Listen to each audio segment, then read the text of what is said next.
In this video, we talk about RAG, which is Retrieval-Augmented Generation, then how AI system works without RAG, how AI system works with RAG workflow, recursive splitter, and why RAG, and few of the RAG frameworks which are available to use. This is the fourth video in the video series of AI jargon in simple terms, where we'll be discussing about RAG, which is a part of, we can say, a nervous system. Let's read out what exactly RAG means. RAG is Retrieval Augmented Generation. Retrieval Augmented Generation is an AI framework that improves a large language model LLM accuracy by allowing it to fetch and use information from external authoritative sources before generating a response. So this statement is good enough to understand what exactly RAG is. But however, we'll go through two slides which gives very good clarity in how exactly this RAG framework works. What exactly is this RAG? So let's take an example where you have a ChatGPT, which is LLM or a Gemini. User is prompting saying how many leaves are left for me. So it takes the input, it gives output, and I don't have these details. It's very simple because if you talk to any ChatGPT and you talk about your company and what is a leave, what is my spouse name, what is my children name, obviously it will not know. So RAG is used whenever the data, which is a private data or like say corporate data, which is there, which is not available on the internet, when we have to connect that corporate data and take the right input from the LLM, because LLM it is a brain, it has a lot of other information. It can mix all the other information and creates a very good output. But it doesn't have the basic details about what your leaves, so it won't be able to generate any output. This is a scenario. So when we go to the next slide, when user prompts how many leaves are left for me, so the LLM is generating output. Oh, you are left with 2 paid leaves. So how it is happening is it has two more components, like say retrieval and augmented. In the retrieval, what exactly happens is all the company's data and the policy, company data, like say employee data, what is this leave, employee management data, how many leaves are left for this person, and what is the leave policy. All this data has been put into some database. It's actually vector database. User prompts goes to retrieval component, which takes out all these details about the person, like how many leaves he has, 2 leaves left, what are the policies, all this information it takes, and it does what is called as, it does say augmentation. In augmentation, what exactly happens is it sends all the data. It sends all the data about the employee, and the number of leaves he has, and what are the leave policy. All that information it sends. All this information is sent along with the query. This is called augmentation. Since LLM is meant for generating a good output, it generates the output in whatever the way we have asked. In simple terms, it's giving back the data saying you are left with 2 paid leaves.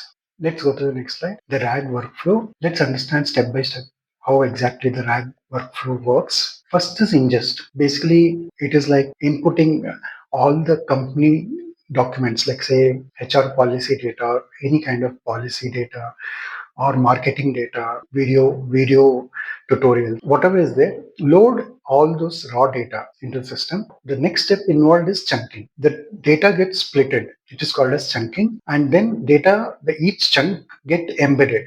These two things, these two parts, like chunking and embedding, is covered in the video part 1. I suggest please refer to that to understand the chunking and embedding. Also, one important part is in chunking, there is a recursive splitter. What is recursive splitter? For example, let's take this is a PDF file, one of the page of the PDF file which is uploaded in the RAG system. The thing is, the whole PDF cannot be uploaded into the database. It has to be split and put it so that it's easy to retrieve the information back. That is called as chunking. For example, let's take the one of the chunk which is created here is, for example, it's like say which is marked in yellow. Okay, the first 1.5 line is the first chunk which it creates, and the second chunk when it creates, it doesn't create the second chunk after the yellow marking. Like say try to link the first chunk and the second chunking. Like say for example, the second chunk which is marked in blue is starting from the customer acknowledge, the end of the first chunk, the end part of the first, it is taking the end part of the first chunk, the customer acknowledges, and there is a link which is created between the first chunk and the second chunk. This recursively happens. This linking will be there in all the chunks which are created, so that if we try to take out any information, when we do a search for any information on this document, since each one of them are interconnected, it's able to understand the complete context of the document, context of the page or the document, and it's able to retrieve data based on the context or the meaning of the document. So this is how the chunking is done, recursive chunking.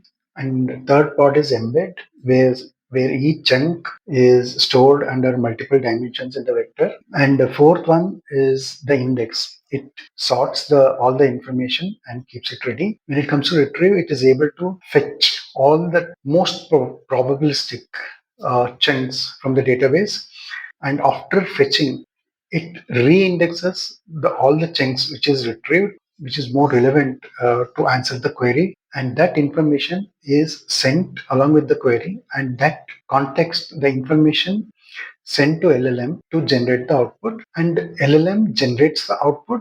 The last part is cite and cache. Cite is basically showing the authenticity of the information which is extracted. Like say, for example, it's taken out from this policy document from this particular page number.